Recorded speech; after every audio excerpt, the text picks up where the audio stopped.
बाकीच्या लोकांची ओरड सुरू झाली.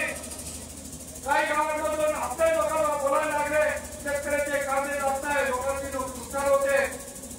परंतु खऱ्या अर्थाने नाशिक पेठ वलसाड हायवे हा जो बंद झाला तो धरमपूर पासून तर जवळजवळ उमराळेपर्यंत पूर्णपणे बंद झाला. आणि त्याच्यामध्ये जी वाहनं होती, लक्झरी बसेस होत्या, भाजीपाला होता, दुधाच्या गाड्या होत्या, या आम्हाला कळत होतं की याची ही नाशिवंत पदार्थ घेऊन जाणारी वाहनं आहेत. आणि म्हणून 23 तारखेला आम्ही तो बंदचा कॉल मागे घेतला, रस्ते मोकळे केले. कुठल्याही नागरिकाला त्रास होईल अशा प्रकारची आमची दरेची इच्छा राहणार नाही. आणि म्हणून आम्ही चिंतामण गावी, भास्कर गावी आम्ही विचार केला की याला दुसरा पर्याय म्हणजे आपण आता उपोषणाला बसलं पाहिजे. आणि म्हणून महाराष्ट्राचं लक्ष वेधण्यासाठी आणि ह्या मुलांचा प्रश्न सुटण्यासाठी त्याचबरोबर देशाच्या ज्या काही योजना आहेत, आपल्याला बाबासाहेबांनी दिलेल्या घटनेमध्ये शेड्यूल 5 आणि शेड्यूल 6 याच्यामध्ये स्वायत्त प्रदेशापर्यंतची आपल्याला सवलत आहे. म्हणजे आपण पंचायत समिती आपण निवडू शकतो, त्याचा बजेट आपण करू शकतो, त्या बजेटची अंमलबजावणी आपली करू शकतो. हे फक्त त्रिपुरा राज्यामध्ये केलेलं आहे, बाकीच्या ठिकाणी झालेलं नाही. परंतु इथं महाराष्ट्रात काय होत आहे, बजेट तिथं मंत्रालयामध्ये मंजूर होत आहे, पंचायत समितीचं किती ग्रँट द्यायची ग्रामपंचायतला ते महाराष्ट्राच्या विधानसभेमध्ये तयार होत आहे. आणि त्याची अंमलबजावणी आपल्या खालीपर्यंत होते, खालीपर्यंत येतात, त्याच्यातले बरेच पैसे गळून पण जातात. आणि म्हणून आमचं म्हणणं आहे की ह्या मुलाला तर नोकरी मिळालीच पाहिजे आणि ह्या सरकारच्या बापाला ती द्यावीच लागेल. म्हणून आमचं म्हणणं आहे या नोकरीच्या निमित्ताने आज आपण सर्वांचा महाराष्ट्रातून आपण जे बसलेल्या तुमच्यामध्ये गडचिरोली, चंद्रपूर, भंडारा आणि नांदेड ह्या भागातून सुद्धा आदिवासी माणसं, आदिवासी कार्यकर्ते वेगवेगळ्या संघटनेचे हे इथे आलेले आहेत. आणि म्हणून पुणे जिल्हा असेल, नंदुरबार असेल, धुळे जिल्हा असेल, ठाणे, पालघर या सगळ्या महाराष्ट्राच्या जे आदिवासी बहुल जिल्हे 13 जिल्हे आहेत, त्या 13 जिल्ह्याचे तर आलेच झाले. परंतु 13 जिल्ह्याच्या व्यतिरिक्त जे विस्कळीत आहेत त्या जिल्ह्यामधून सुद्धा मोठ्या संख्येने आदिवासी आज इथं हजर झालेले आहेत.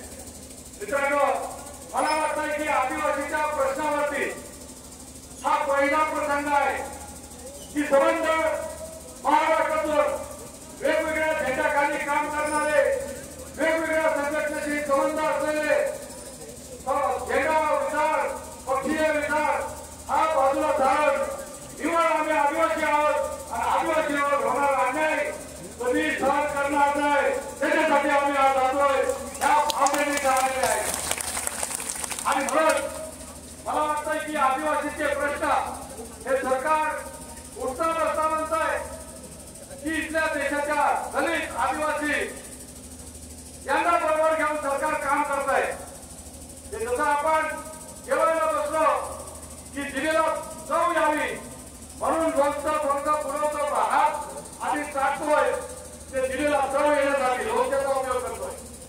आपला आदिवासी आणि दलितांचा उपयोग हे सरकार लोणच्यासाठी करत आहे, लोकांना दाखवण्यासाठी करत आहे की दलित आदिवासी शिवाय यांचा शब्द सुरू होत नाही. परंतु त्या दलित आणि आदिवासींना आज वागणूक काय मिळते, आज काय वागणूक मिळते, मुलं शिकलेली आहेत, नोकरी नाही, ती मुलं राहिला आहे त्याला शिक्षण नाही. तुम्हाला काही 2-3 उदाहरण देतोय. इथं नाशिक जिल्ह्यामध्ये जे आश्रमशाळा आहेत, खासगी सरकारी जिल्हा परिषदच्या 7वीपर्यंतच्या शाळा आहेत, त्याच्यामध्ये अत्यंत उत्कृष्ट खेळाडू जे होते ते मागे एक मॅडम होती जिल्हा परिषदला, तिने सांगितलं की हे सिलेक्टेड मुलं जमा करायचे आहेत आणि आम्हाला स्पोर्ट्स अकॅडमी इथं धरणे सुरू करायचे आहे. आमच्या वीराताई ठाकरे संकुलामध्ये त्या मुलांची म्हणजे शिक्षणासाठी सोय केली, सगळ्या मुलांना डीबीटीद्वारे पैसे दिले.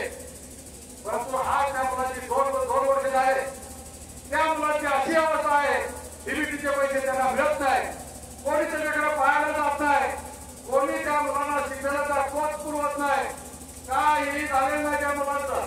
आणि आज त्या मुलं शिक्षणामध्ये हुशार होते, खेळामध्ये एकदम निपुण होते, त्या मुलांना आज त्यांचं भविष्य पूर्ण बदलून गेल्याचं स्वप्न दिसतंय। आणि म्हणून अशा प्रकारचं सरकार, जी मुलं शाळेत राहिली असती तर कमीत कमी शिकले असतील, पुढे गेले असतील, खेळामध्ये चमकले असतील, तसं झालेलं नाही। आदिवासीची मुलं ओळख करायची आणि त्याला काही सांगायचं, त्यात विजयकुमार गावितने एक वेळेस भाग्यमंत्री असताना सांगितलं, आपल्या मुली काही कमी सुंदर असतात का? तो म्हणायचा, ह्या मुलींना आता हवाई सुंदरी करायचं। त्याने समजलं महाराष्ट्रातून असं मागितले, कोण कोण हवाई सुंदरीमध्ये येणार आहे त्याचे अर्ज मागितले आणि अर्ज फिरता आल्यानंतर भरत्या पण केल्या, फक्त मेकअप शिकवलं, एकही हवाई सुंदरी विमानात गेली नाही।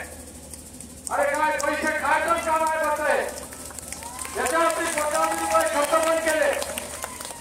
आणि म्हणून इथं तसे काही लोक आहेत, पालक पण बसलेले आहेत, त्यांच्या हवाई सुंदरी मुलीला शेवटी नाही लागलं, लग्न करून द्यावं लागलं, अशा पण लोक आहेत। आणि म्हणून मित्रांनो, हे जे सरकार करतंय हे आदिवासीचं नाव घेऊन त्या आदिवासीच्या विरोधामध्ये काम करतंय। आणि म्हणून आज आपण जर पाहिलं, तालुक्या पातळीवरती जी ग्रामीण रुग्णालय आहेत त्या ठिकाणी एक्सरे मशीन बंद आहे, तिथं ते काम करत नाही, बंद आहे, लॅबोरेटरी बंद। आणि